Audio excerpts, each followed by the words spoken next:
நீ பயப்படாதே, உனக்கு வேண்டியபடி எல்லாம் செய்வேன்.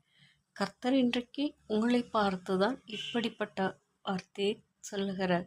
உங்களுடைய வாழ்க்கையில் யாரும் உங்களை குறித்து அக்கறை இல்லாமல் இருப்பார்களானால் நீங்கள் பயப்பட வேண்டாம். ஏனென்றால் கர்த்தர் உங்கள் மேல் கண்ணோக்கமாயிருந்து உங்களுடைய காரியங்களை கவனித்து கொண்டே இருக்கிறார். உங்களுக்கு என்ன தேவையோ, நீங்கள் எதை நினைத்து வருத்தப்படுகிறீர்களோ அவைகளை எல்லாவற்றை மாற்றி அமைக்க அவரால் மாத்திரம்தான் முடியும். உங்களை நிறைவாய் ஆசீர்வதித்து உங்களுடைய காரியத்தில் மிகுந்த கரிசனைய அற்புதத்தையும் அதிசயத்தையும் காண பண்ண போகிறார். அவர் உங்களை அளவுக்கு அதிகமாய் நேசிக்கிறார். வரும் நாட்களில் நீங்கள் அதை சீக்கிரமாய் பார்க்க போகிறீர்கள். கர்த்தர் உங்களை ஆசீர்வதித்து பாதுகாத்து பத்திரப்படுத்துவாராக.